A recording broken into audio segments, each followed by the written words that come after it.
This reg, he opens under the gun. Cutoff calls. Cutoff is a guy who's just V-pipping way too wide, calling too much pre. How I'm on the much did button. how I have much did the king guy 10. open to? What? I'm sorry. How much did the under the gun open to? 35. 35. And then MP1 calls. Cutoff Oh, calls. cutoff calls. Who's just like some guy that's V-pipping too much, right? Yeah, calling with all types of BS. Okay. I'm on the button with king 10 of diamonds.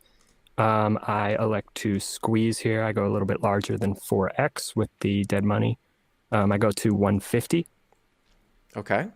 And it gets back to under the gun, and he clicks it really small to 375, and cutoff folds. Obviously, he's incentivized to 3-bet here with this dead call in between. Under the gun to 35, cutoff calls. Here on the button, king 10 of diamonds, 3-bets to 150. You've got that overlay in there. I think that's perfectly fine. Obviously, king 10 of diamonds, one of your sort of not the best suited Broadway. I would assume if the 4-bet was a little bit larger, you might even consider folding here. Although you Yeah, do have, especially with like the worst suited Broadway, I'd probably just fold. right. Especially with an under the gun 4-bet. And a lot of the time, like if it was just an under the gun open and I'm on the button, I would just flat here pretty much all the time. But Mm-hmm. with the dead money, I just decided to squeeze. And it's only another 225 for you for, I mean, you're going to be getting some pretty good pot odds, right? 225 for 600 or Yeah, and something. we're 400 big blinds deep, and I just think this guy makes a lot of mistakes post flop. Okay. So we're looking at about just maybe a hair under 800 in the pot. I would call to this sizing for sure. To the Cool. 4-bet. So the flop comes 964 with three hearts monotone, and he checks, and I'm just pretty much done with it. I check, planning just to pretty much give up. Right. Right. The turn is interesting. The turn is a black king. So I'm going to put king of clubs up here. Okay. Now he bets 475. And I don't think I really have much of a decision here except call. Right. So you bet 475 and hero calls. By the way, so, and now the pot is 1750. So is this guy ever prone to be out of line in terms of 4-betting too sometimes? Yeah, I think he is. Like I said, he's a field type player, and when he's going to be out of line, it's essentially like he's going to be out of line like a F you, I want to get you back type guy. That's 100% how he plays. Okay. Yeah, we see those we see those types sometimes. Obviously, like, there could be some give ups on the flop if he just had absolutely nothing here. And he can easily be representing king. I mean, you have a very, very easy defend here to 475. What I will say from some of the advanced work that we've done on top section over the years is that when you are playing a very, very tight 4-betting range and your heads up, almost every single flop can be c-bet for that sort of 30% sizing. It's really, really interesting. I'm not exactly, I would imagine too, even a monotone board, at least it's not connected with it. I mean, when you take a look and you say, well, what boards wouldn't be? If you're saying Bart, almost every board, well, then it might be like a 9-10 jack, all monotone, right? But this is 9-6-4. So you start to see some interesting things because you would think that this board would be c-bet here. Yeah, exactly. And like, I just like, it is monotone. And I mean, I guess I can maybe have more flushes, maybe, but like, still, I can't really have sets or two pair here at all, obviously. So like, I mean, yeah, if I was him, I would just be c-betting range. You might have nines, right? Occasionally, once Yeah, in a while. maybe nines, maybe nines. Right. But you'd probably overcall with sixes or fours or fold depending on the given scenario. Probably not in a live game. I would think I would be overcalling with those, but I don't necessarily put those into a 3-bet range necessarily on the button. Okay, so the pot's 1750. You have king 10 of diamonds. You 3-bet. You got a small 4-bet from under the gun. You called. It came out 9-6-4, all hearts, check. Turns the king of clubs. He bets 475 into 800. You call, pot 1750. Okay. The river is a black 7. Okay, So seven of a spades. pretty big blank in my opinion. Yep. And now, interestingly, he fires 1800. Under the gun bets 1800 into 1750. Yeah, my thinking here is this is a flush or nothing. Um, with like a slight overbet.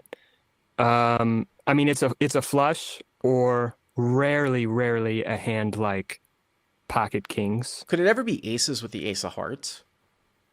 Possibly, but like I would be thinking he would be one, I think he would be c betting that hand a lot. So even if he puts that hand in his checking range sometimes, I still don't know if he's taking that sizing on this river with just an overpair because that's kind of like a weird bet where like it's you just don't see guys take like an overbet with a single pair and a four bet pot. You know what I mean? See, this is where I think it gets interesting, even if you don't face players that play anywhere close to optimal, right? Like I would think, oh, when you start to use these tools, you look back and you're like, if I was very, very well versed in Pio, which I'm trying to learn and bring into training, I'd be like, okay, forget about even this decision here on the river for now. What hands are supposed to be checked on the flop? What hands are supposed to be bet, and for what sizing, like in an optimal situation? Because I would sort of wonder myself, oh, is aces with the ace of hearts, supposed to be bet? What about like ace king with the ace of hearts, ace queen with the ace of hearts, ace king with the king of hearts? Are those hands ever checked on the flop in optimal? Just as a reference point. You know what I'm saying? Yeah, I don't know if you ran this one. I don't really know because I haven't run this exact spot in Pio, but like you said, just from my experience in Pio, I would assume Pio would have him betting at least 90% of his range on this flop. And when I see something like that, when I see in Pio it says bet 92% of hand, like I just simplify that and make it 100. Right, because because you would just imagine that all those hands would probably be bet. Like the ones that aren't bet are sort of sometimes I don't know what the logic would be. Like what 10%, if that's true, what 10% of hands wouldn't be bet here? But you would think that the ace of hearts, just for pure sort of draw value, would be bet to get more money in, and for fold equity, I don't know, maybe sometimes it's put into a checking range.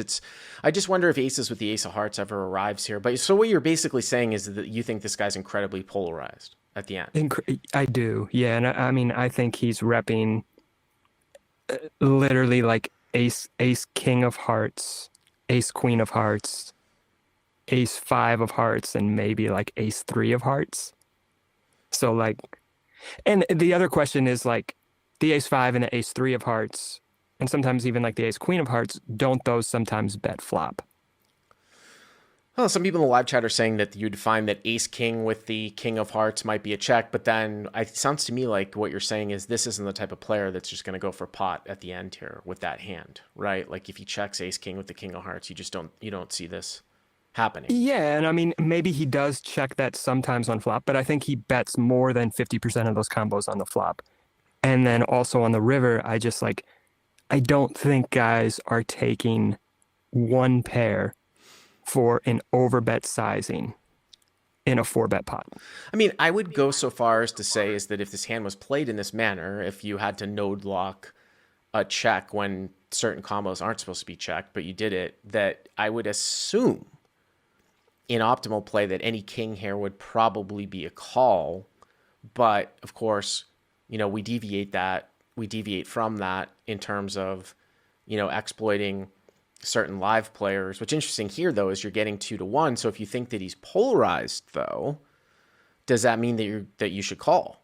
Because he's repping such a thin value range, right? Like, I mean, here's the thing, like if you're not worried about him sort of merging ace king, like you're not going to, like it would suck if this guy is capable of having ace king here.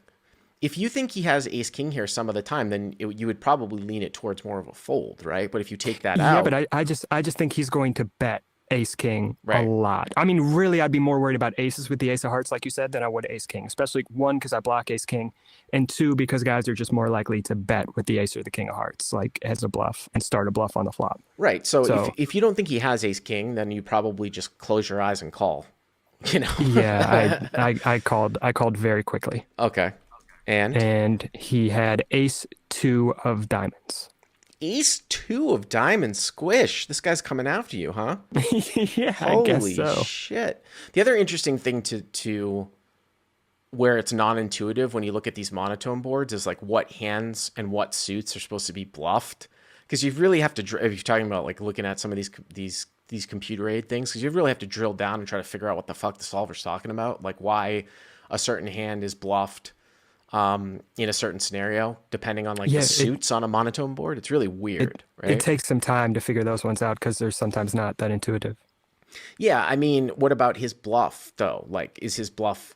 I would think is probably good, right? If he gets I here with don't know. this, I mean, like we are. I mean, like already. Like first of all, like the four bet, the open is out of line. The four bet's out of line, and then like if you are going to get to the flop, like I would just c bet the flop. He c bets the flop. I fold. right? No, Like no, of so. course, of course. I'm just saying the way that he played it though, like somehow, right? You would probably think that ace deuce of diamonds here, if somehow that's in would like if we're saying that most hands are supposed to be c bet, it's hard to arrive here. But I'm just saying that as played, you know, I mean, I guess we can play a little cat and mouse, because if you're supposed to defend with all king X, what hands do you have? Checking back the flop, calling the turn. He has no showdown value, right? With ace deuce. Yeah, He I just doesn't lose like to worse ace highs. I mean, he's going to lose to worse ace highs. So if he's going to have a checking range on the flop, I don't like his sizing on the river. T. Krupta in the live chat says, good bluff against a reg, but not squishy.